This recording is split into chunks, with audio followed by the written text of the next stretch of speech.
Do you ever see a successful woman on your feed or in a magazine and think, wow, it must be nice to have it so easy? Well, think again. Behind that glossy cover or smiling face is a ton of hard work, countless failures, and endless learning experiences. I'm Rebecca Minkoff, and I'm here to tell you that success isn't a walk in the park. It takes grit, resilience, and a willingness to take risks. That's why I created Superwoman, a podcast that peels back the varnish and gets into the nitty-gritty of what it takes to make it as a woman in today's world. From luminaries and game changers to women you've never heard of but should, this podcast is here to inspire you to take your next leap, no matter how daunting it may seem. We'll explore the sacrifices these women have made, the highs and lows they've experienced, and the lessons they've learned along the way. So if you're ready to be inspired and learn from some of the most successful women out there, join me on Superwomen. Together, we'll uncover the stories behind the successes and prove that with hard work, determination, and a little bit of luck, anything is possible.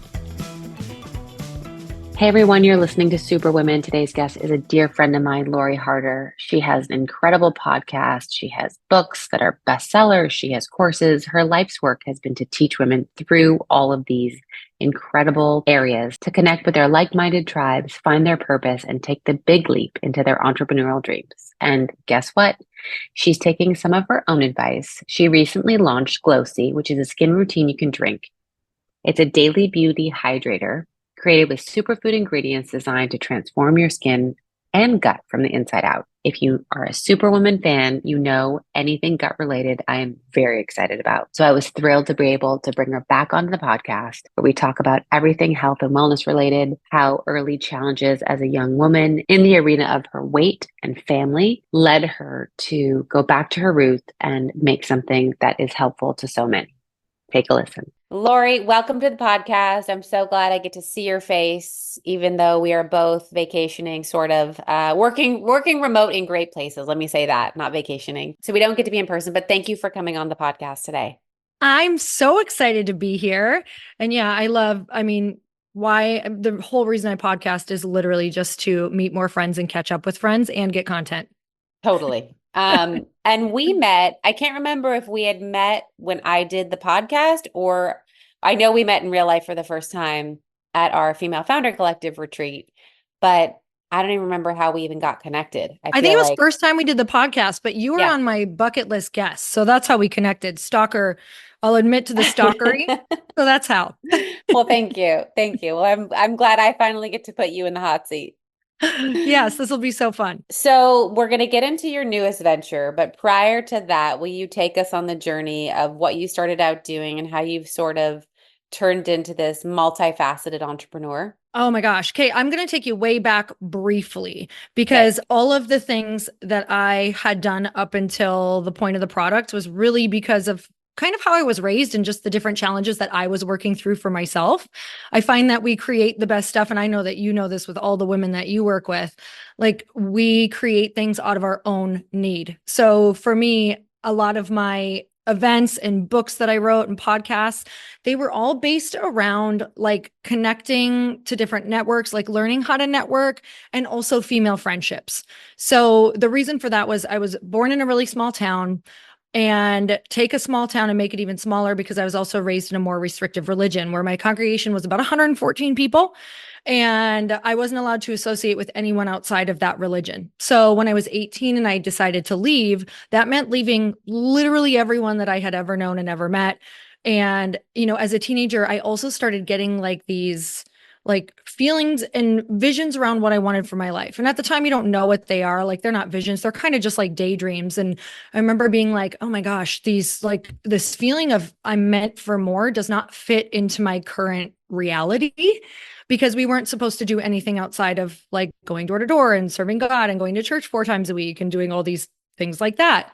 And so I remember feeling guilty about it, but also it's like I couldn't deny it because the feeling felt even bigger than the feeling of the faith I had for my religion at the time. And I know that a lot of people listening to this might be able to relate when all of a sudden you're getting these like dreams or visions for your life, but it doesn't match your current friend group, or it doesn't really match with what your family believes, or they make fun of you, or they're like, who do you think you are? That's never going to work, or all of those things. So that was really the way that I grew up. And when I left at 18, I wish I could tell you that I just like jumped into the things that I wanted, but I did not do that. It's like you go out, and I did all the things that I shouldn't be doing because it was like, you're kind of held like a spring. And when that lets go, you go crazy. So I went through that particular time of my life. And it wasn't until my mid 20s that I had decided to bring back something that really helped me when I was younger into my life, and that was fitness. So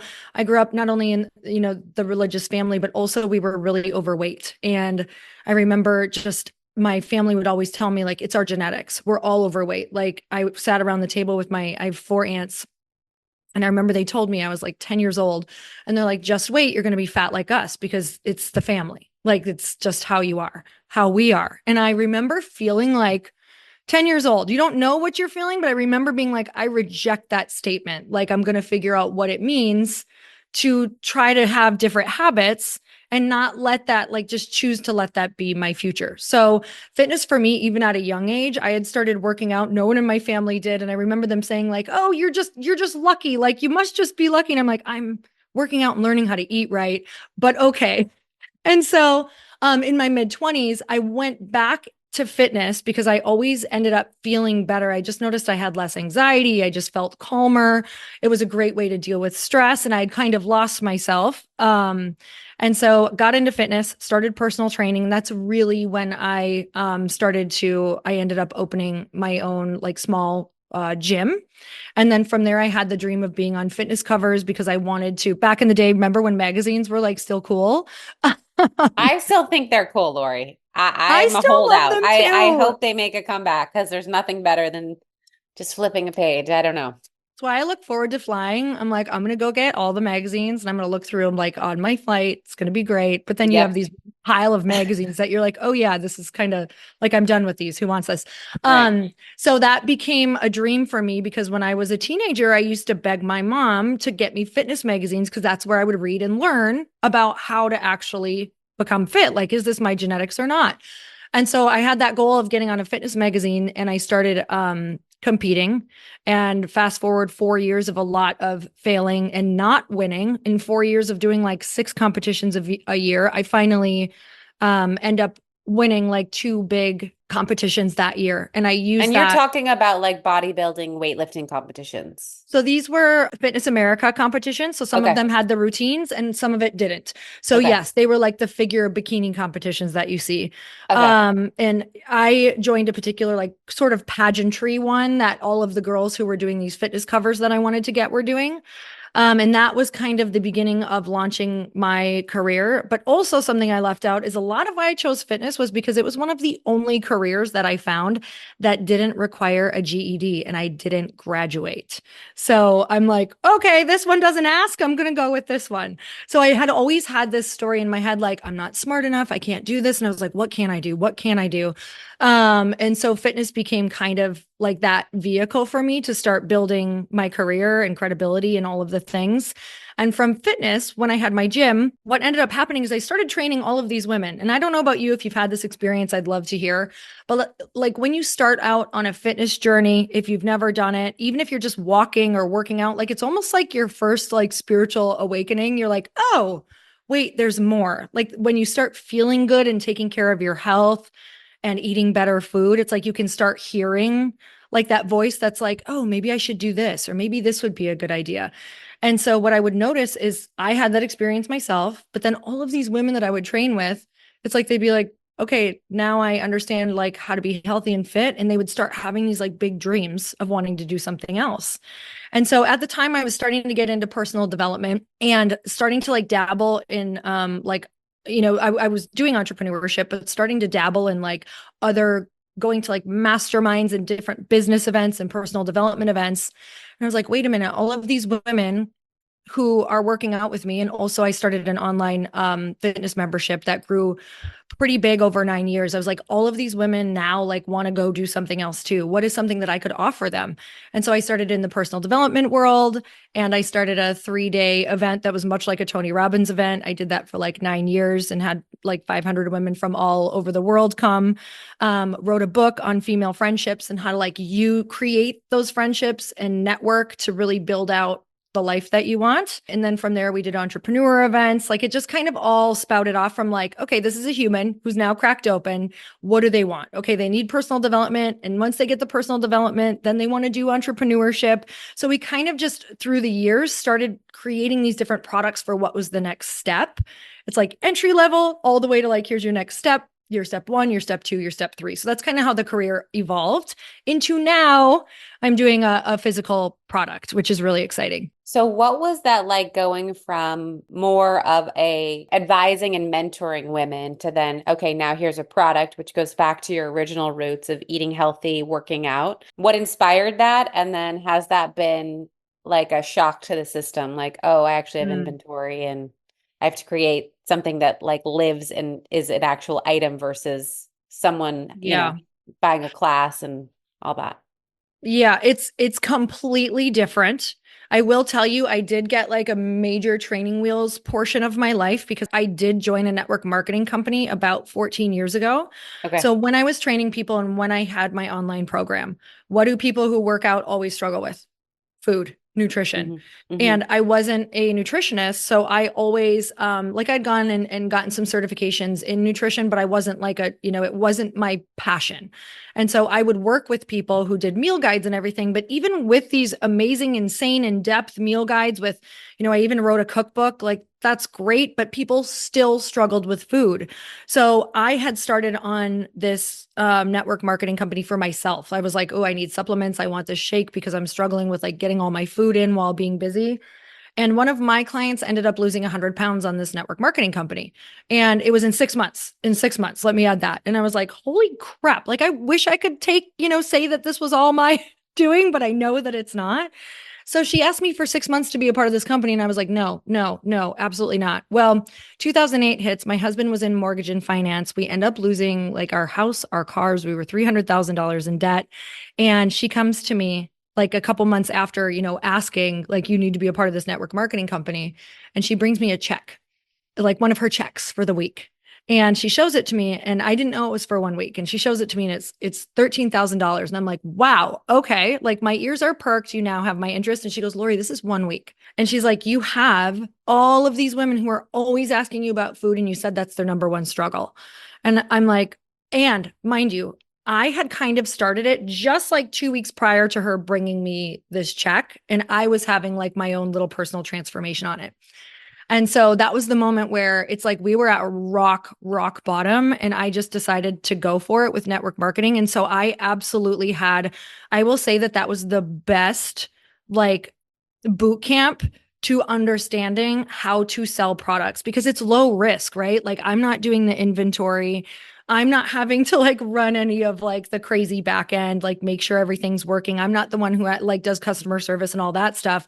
But I did start to understand sales and marketing. I went from zero to $1 million in 13 months. So I just like when I say I went ham because we had no other option, like when you've lost everything, you come at things in a very different energy than if it was like, I'm going to do this as a hobby. It was like, no, we are not going to be in this situation. So I will say that number one, I understand like I think for me, I understood like the marketing portion, the attraction portion, and the how to like create a team that people want to be a part of. So a lot of the things that I learned, I've applied to what I'm doing now, and I'm working really hard on having people fill in the gaps that I'm not good at. So yes, it was somewhat of a shock to the system. But also, I'll tell you that I really prepared myself for it by, following women like you who have physical products. Like when I knew I wanted to do one, when I realized that dream, which was probably 2 years prior to launching, 2 or 3, I just dove into all the groups of women who were female founders. Like I switched from listening to personal development which is all that I listened to before, and people who've written books and done courses and all the things, to I'm like, okay, now I'm only going to listen to podcasts on founders. I'm only going to follow people who do this and have a product. I'm only going to go to the events of the people who have launched products so I can learn Smart. from them. So that like changed my life, because nothing has been a shock yet, but it has been a challenge. Yep. I like that you've differentiated between the shock and the challenge because you've done your homework. So there is no Mhm. shock, but there are, of course, and always will be challenges. I was with a founder Yes. last night and a founder this morning, and they were both like, ah, Yes. like the challenges that are always present.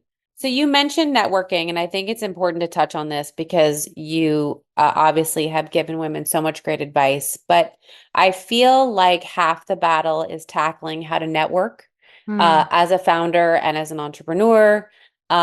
Because to me, my best leaps forward have been through networking. But then mhm. then you meet people that are too hungry and too thirsty, and you're like, ooh, that style's not good. So I would love to Yep. hear your expert advice on networking, how you're using that to sort of grow glōci. Well, whenever I think of networking now, when I really look at, because in the beginning, I'm sure I did all of the nightmare things that I tell people not to do. Um, I think we all have. I've been the girl who's thirsty at events. I've been the girl who's like, "Ooh, I got to meet that person now because they could help me with this or whatever." And that energy, like people feel that. So I now, still have that energy inside, but I've bottled it yeah, up real tight. you're like, I'm gonna tuck that away. Yes, I can have that too. Sometimes I'll be in a room and I'm like, oh my God. And I'm like, okay, value first, value first. Okay, we're gonna talk about that. Um, so I think one of the biggest things that you can do is create some form of platform, whether it's a podcast or whether you have a personal brand or social media or something, where you can use that to help other people and give value to other people. I have found like having a podcast, even if it's not big, is one of the best ways to meet people, promote them to your platform. It's one of the best ways to add value. Or maybe you have a great blog, right? Where you're like, hey, I've got a pretty good following on here. Can I promote your stuff? Like, what do you have going on that's exciting? So the first thing that I always try to lead with is adding value. And I'm going to think back to one of like my first mentors. She actually forwarded my book. Her name is Gabrielle Bernstein.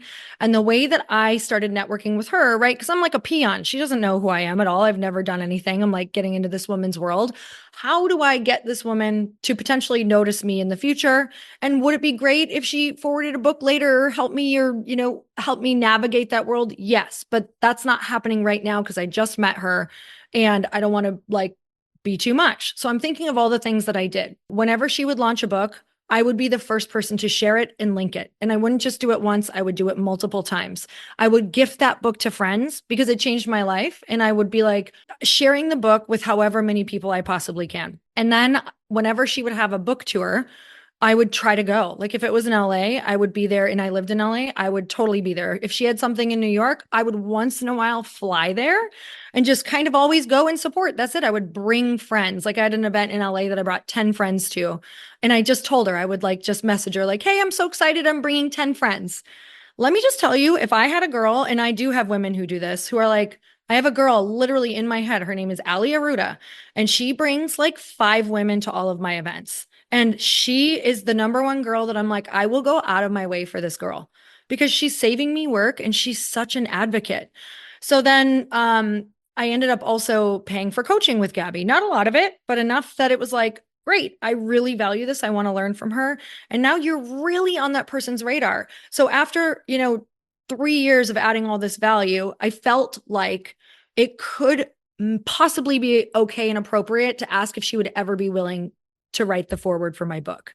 And Hmm. so you have to be thinking like networking is such a long-term play. Yes, there's totally things that you can do short-term plays with, especially if you meet another person who's maybe at an entrepreneurial event and you guys both have similar goals. Maybe you can add value to each other in a similar way if you're kind of in the same spot. But if there's a mentor that is so far ahead of you, like I'm not going to go and ask that person for something without first adding so much value to their life. I love that. I talk a similar way in my book about adding value. And then I go and I put myself in someone who's just starting out shoes, Mm, who's like, okay, I can't, or they don't think they can add value. right, yet, because they're just so new and the person they're going up to is like so accomplished.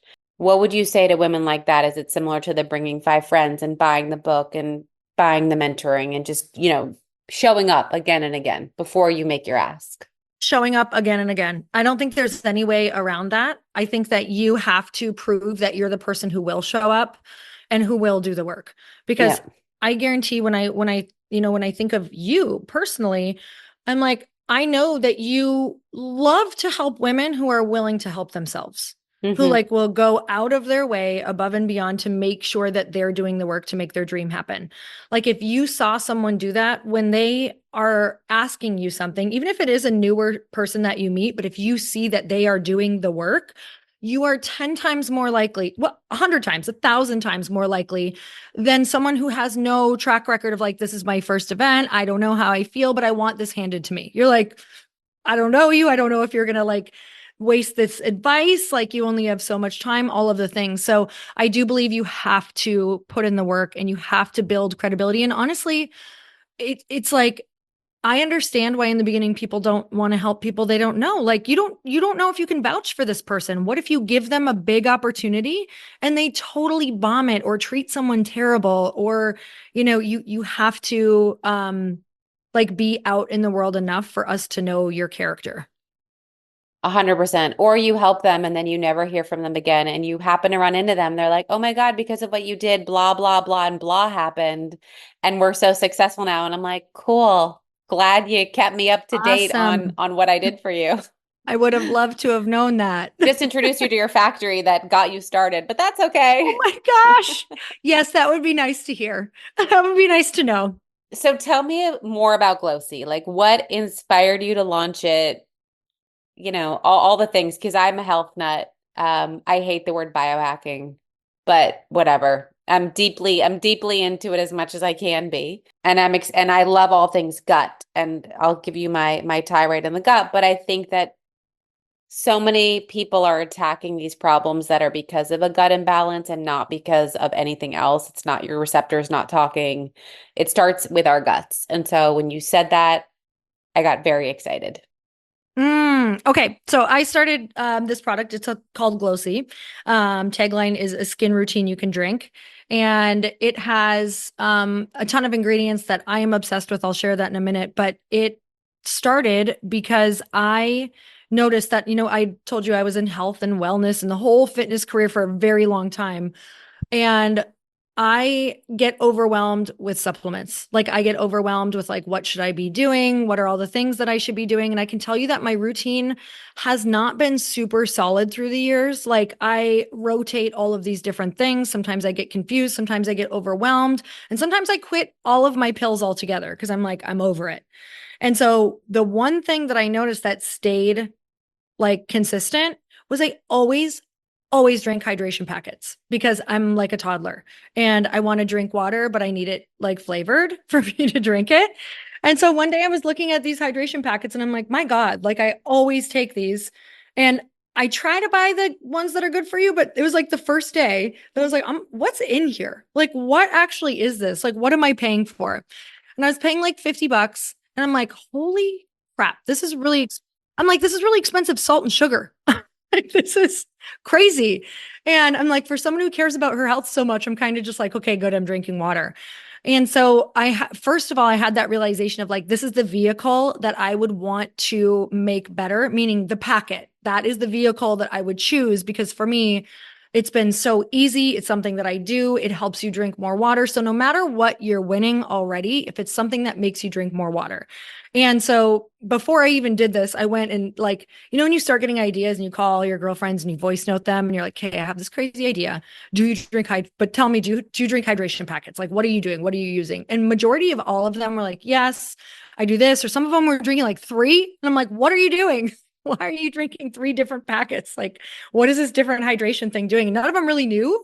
They just were like, well, it helps me drink water and like for like travel. And I think it helps with bloat and stay hydrated. So I was like, what if this like did some things that you wanted it to do, like that women wanted it to do. So what if we really like had something in there that helped with your skin, helped with digestion, helped with bloating? And they're like, great, that would be amazing. And I just started rolling from there because it was something that I was already doing. It was also something that I kind of like learned from the network marketing world. It was like, okay, if I'm going to create something, it's going to be subscription.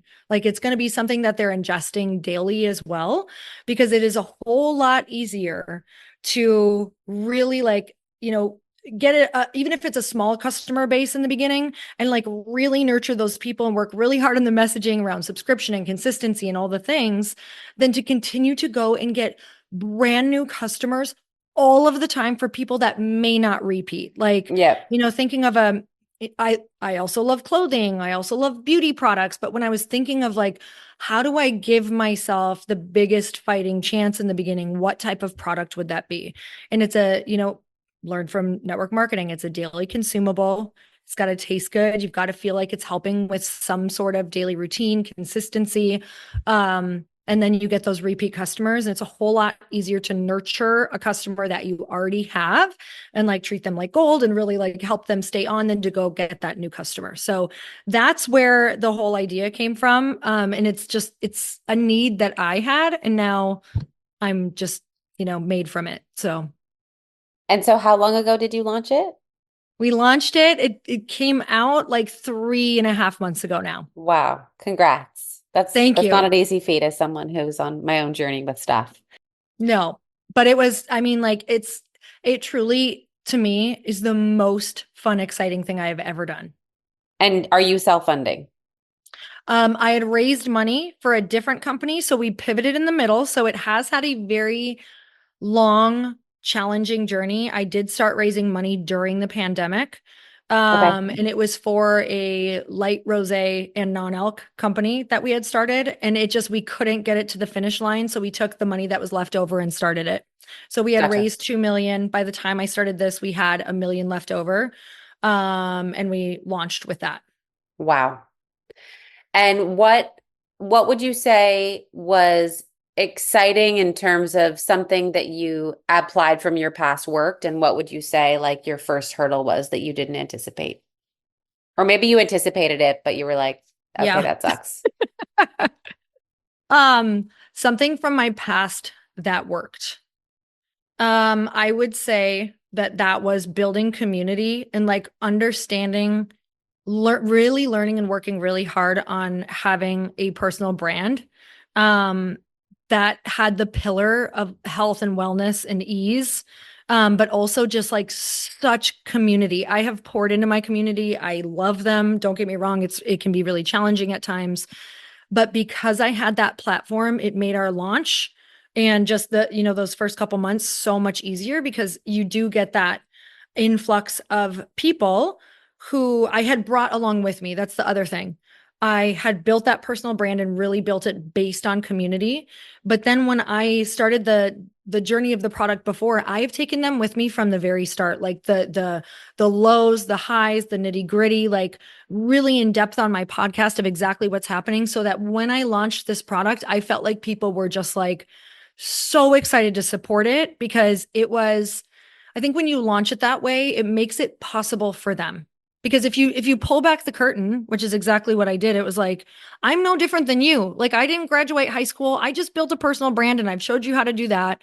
Like, now look at how you can insert all of these different things into it. So I'd kind of show them like what that looked like when I did fitness, what it looked like when I would transition to a book, what it would look like when I transitioned into an event. And now I took them on what it looks like when you transition into a product. And so I think that because I had that community and you were educating and showing the whole time, it's not just like, surprise, I'm launching something that totally has nothing to do with me. And they're Right. not excited. They don't know why you're passionate about it. Like, people knew exactly why I launched this product exactly the way that I did.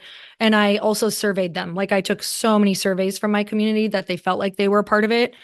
So that worked. Like, that absolutely hands down. If anybody's thinking of doing a product, I would be working on your personal brand and showing how whatever you think is coming is a pillar of who you are right now. Yep. And when you say your community, are you talking about the one you build on social, or you have an offline one or an online one, but like emails and your own community? So I do have all of that. So Okay. I did build, the podcast I have now had since 2017. And my podcast is actually what consistently sells this product the most. So that's Well, exciting. Um, and then I do have an email list, but that email list has changed so much. Like it used to be really big from the fitness world because that's what we worked really hard to build. So it is a bit, I would say it's a lot smaller than it used to be, but we still nurture them. So I still nurture hmm them once a week, which just means like I still send them like a personalized email, something small about what's going on. And then I did build a text list as well, but that only has like, not only, but it has like 6,000 people on it, but I send them a daily text. Wow. And then also social media I have as Yep. well. Okay. What would you say with someone like yourself that's so forward facing that's saying, I'm going to be the expert on it's fitness, then it's personal brand, it's networking, now it's product. Who do you turn to when you're like, I don't know the answer? Hmm. I have always like paid to play, meaning I have always bought my way into a room with people who've done it before. And even when I did not have money, I was like, oh my God, I'm going to beg, borrow, and steal to figure out how to get in a room. I remember one of my first rooms was Jack Canfield. And, he wrote Chicken Soup for the Soul, but he also did events and personal development. He had something called Train the Trainer. And I knew that I wanted to do events and like write books. And that's what this event was. It was a 3 week throughout the year, 1 week at a time, where it would like teach you everything about it. And my husband and I did not have this money. It was $25,000. Did not have it. But I was like, That's babe, expensive. it was so expensive at the time too. I think this was 2013, 2014. And we put it on a credit card. And I think because also for me, you have to know you're this kind of person. So please, people, don't go max out your credit cards if you're not someone who follows through. But I knew that if we spent that money that we did not have, like I would make something happen. And after that year, like in the middle of that event, like at the half year mark, we had taken some money because we had started making more money in like network marketing and stuff. And we had taken some money and put it down on a venue for a big event, like 300 women. Now, the tickets were not selling, but because I had put that money down, you better believe that I did everything that I would have never done if the money wasn't down. So I started showing up on like Facebook all the time, every day. Like I was just like, hey, these tickets, like I was DMing people, I was giving people a 2 for 1. I was like psychotic because I had to get these women in the room so that we didn't lose all of that money. And so that's another concept that I think people forget about is that you have to put pressure behind your goals. Like if you don't put pressure behind your goals, there's no way that it's going to push you forward. Like I always say you have to put so much on the line that your higher self or your future self is forced to come out. Because if you don't, you'll never rise up to that future skill set. Like why would I ever go learn how to do something if I wasn't going to lose something? We just stay in the comfort zone. So there's nothing that I've ever done. Like you asked about how do you, the original question, like how did you make sure that you did that? Or when you're transitioning, or how'd you find the mentor? It was like, well, I knew that this person was doing it. I knew this event would teach me this. And I also knew from the people who had attended, like they had huge results. So I was like, there's no reason I couldn't get that result. So I'm going to pay for this. That's going to be like an energetic, like literal down payment to the universe that I have to show up. And that's always how I've done it. I've always tried to figure out a way to get into those rooms. And it changes your life. I I identify with what you said so much about putting pressure behind your goal Mm, because I think anytime I've stretched or pushed myself, like that's where that pressure is and it's self-induced, right? yep. Sometimes I wake up and I'm like, why am I doing I this? always But do that. like, I'm like, what am I doing? Why am I doing this? But right. then, don't you wake up, even if you don't do it, going, I have to do this? Yes, like someone after we sold our company, a good friend of ours was like, "Wait, you're setting all these goals for yourself and your company? Like this isn't your boss telling you what to do?" And I was like, "My boss doesn't tell me what to do at all because I think he sees how much pressure I put on myself Yeah. to keep it moving." And he was like, "Wow." And I was like, "I don't know any other way." Yeah. But Same. Think we're built the yeah. same. Yes. So what pressure have you put upon yourself with this new company? for your goal? What's your goal? Well, I think the first pressure, it's interesting because you can launch in a lot of different ways. And I know these are big conversations for you in the rooms that you curate to. It's like, do you want to be self-funded? Do you want to raise money? And so I had self-funded everything that I had ever done up until before this. And when I thought of this company, I was like, okay, if I self-fund and things get hard, I might be like, okay, you know what? Big deal. We're just starting small. Maybe I won't do this. I'll try something else. Like I know myself really, really well. Mm-hmm. And if it gets to a place where it gets really tough and I hit all the hurdles and whatever, everything that I hit, let me tell you, I do believe that if I was self-funded, I would have quit. But the pressure of having people's money who I cared about, like it wasn't just like friends and family who I care enough about them, but you know, maybe they'll still forgive you. This was like, I invited like mentors into my round. And I was like, there is no way I'm gonna like tell this person that I did not give it my everything that I possibly could. Yeah. And I also got women in there who I could like I worked really, really hard to like build a network and get in all of the rooms that I had shared with you. I worked really hard to make sure that when I raised money, that it was a bit strategic. So, you know, if I raised money from women who could also help me with questions along the journey, who potentially had done it before. So I probably Mm-hmm. had about 30% of the women who were like that. And then like the 70% is either people who've invested before or newer investors, like people who are like, hey, I want to do something big, but I want to be a part of this so that I can see how it's done. Cause that was kind of what I promised. And that's what I've done is like, hey, I don't know if this is going to win or fail. Here's the vision, but I know that you want to be a part of something bigger. Like you want to do more than what you're doing. The only way to do that is to see how it's done and like get on the inside so you can see it. So I would say there's 70% of women who are like following the journey because they want proof that they could do it too. Like, show me how this is happening. So I raised $2 million from 54 female investors. And I will tell you, it was, I mean, like there were so many, maybe, you know, if I could count them on one hand, I don't know, because you can't, like 100 nights, 150 nights where I was up like what felt like all night with like anxiety, stressed out. Oh my God, I can't believe like I'm gonna, especially because during the pandemic and trying to build this alcohol company and direct to consumer and it's not subscription and it's alcohol. What was I thinking? I don't know. Like that was the hardest, worst, most anxiety ridden period of my life where I was like, this is where it ends. I'm a failure. I have to tell them I lost all their money. There was just so many things with that. I just could not get to the finish line. It was like wall after wall after wall with legal things and attorney's fees and just like trying to get licensed. And how are these people doing it online? No one wants to share because it's the gray area and they're working in the gray. And I didn't realize that till later. And I'm like, okay. So that was just the biggest learning lesson that I hope to like pass down to people. And you know, I'll elaborate more on that in another time, but it's like really looking at why are you starting your product? What are you starting? What do you need to do to make sure that you're doing it? What pressure is like big enough pressure for you to follow through, but maybe not so much pressure that you won't be able to withstand it. But I will tell you, you'll figure it out. So on that note, and then I'll ask you my last two questions and let you go back to life on the lake. Figuring my life out. Figuring life out.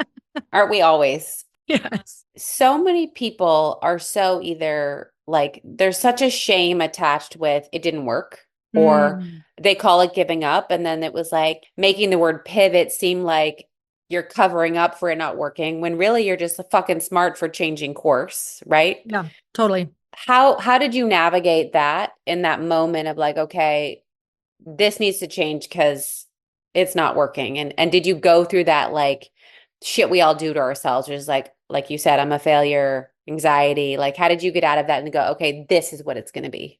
Yes. Okay, I'm super passionate about this.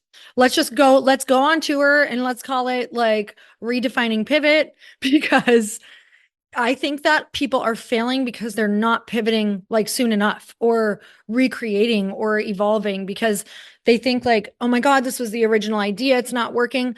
I believe the original idea is still could potentially be a breadcrumb to the bigger idea that's going to get you to where you actually are going to be.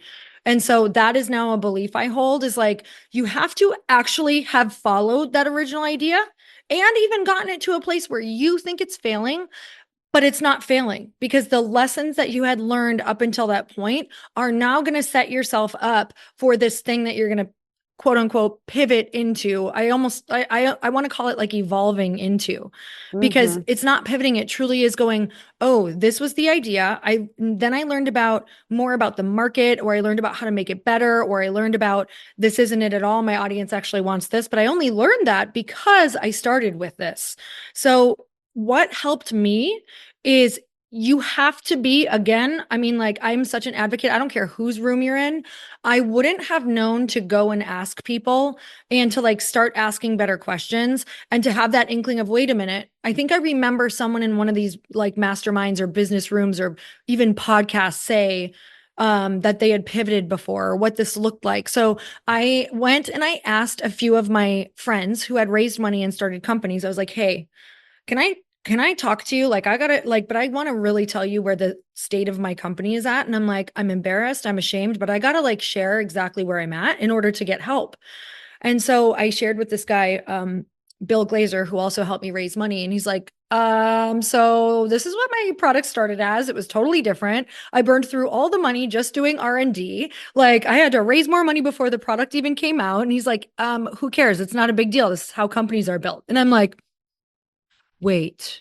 So could I have learned this 100 days ago, before my anxiety was like through the roof and I couldn't sleep and I was burning through even more money?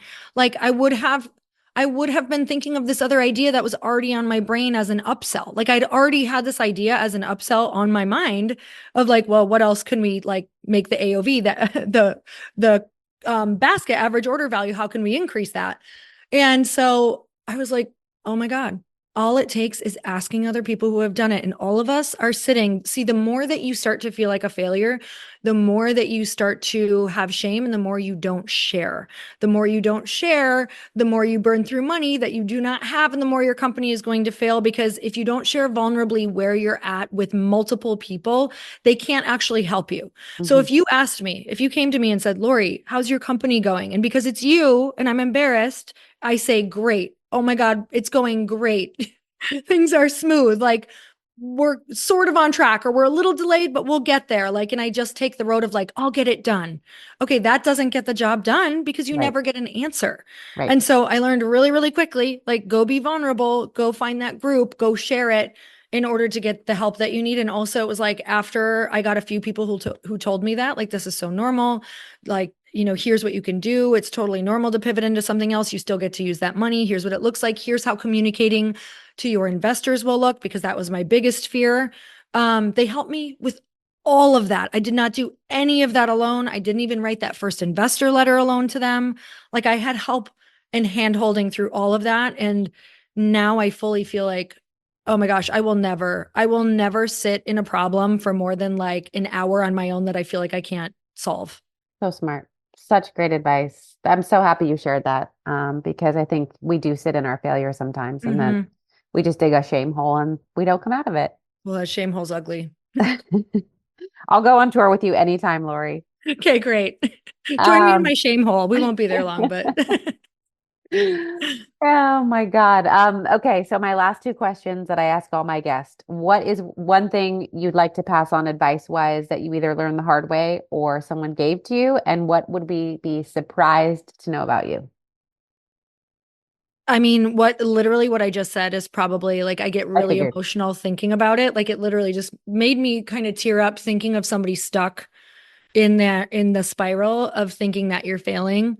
Or maybe you've had success before and you're like, oh my God, see, I was just lucky. I knew I couldn't do it again. Or you're just like feeling really scared, shameful, or like you can't do it, right? Like, maybe you have this big idea and you think, like me, because you didn't graduate, you can't raise money, or people won't take you serious. And I think that there is always an answer amongst all of the people who have done it before, amongst the people who are doing it, who could get you through to the next step. And that's all you really need to focus on. So there's no reason. I really do believe that you can enjoy doing this. You can enjoy business. You can enjoy life. You're going to have some really big challenges, but when is life not giving you challenges? So it might as well be the challenges that you choose, but I do think that you can do them with an incredible group of people and make it fun. I love that. And what are we going to be surprised to hear about you today? A quirky habit. We know about your wakeboarding, so you can't share that. Oh, there's so many. But I own 3 karaoke machines. I also have Why 3? One for certain rooms of the house? 2 different well, I houses? had a couple different homes. We do travel, Okay. but like I do have one that's like more portable. I've got the big one for like events, like when I do family And your events. favorite song is what? What's your go-to? I mean, I Will Survive is in my tune. So I wouldn't say it's my favorite song, but it's the one that I can hit all the notes. Oh So, my God, I'll take it. I sound like Yoko Ono in karaoke, so you need to oh, get I'm me not good. I'm not good, girlfriend, but I make everybody do it. I love it. Thank you for sharing everything you shared today. And more importantly, where can we get glōci? Like, tell us all the places. Yes. Oh my gosh. So glōci is direct to consumer right now. It's at getglōci.com, GETGLOCI.com. We do have it on Amazon as well, but you're going to get a way better deal on the website. Okay, that's a first. Don't go to Amazon. Go on the website. I mean, you're going to get a better deal. So Listen, it's all about the deal. I love you. I want to see you soon. Thank you for coming on today and for everything you do. Oh, same. Like it's always, these are the conversations that keep us going too. Like it's so vital we all tap in to people doing it, So thank you for having me on the podcast. Of course. I just wanted to thank you guys for listening to today's episode. I also want to ask you to rate and review the show wherever you listen to podcasts. I know it's a pain in the butt, but it actually helps with search and algorithms. So if you love this podcast, it is an easy way to get it more visible and out there. I also want you to follow me on Instagram at Rebecca Minkoff, at RM Superwomen, and be sure to check out my book, Fearless, The New Rules for Unlocking Creativity, Courage, and Success. Thank you again, and you will hear from me next week.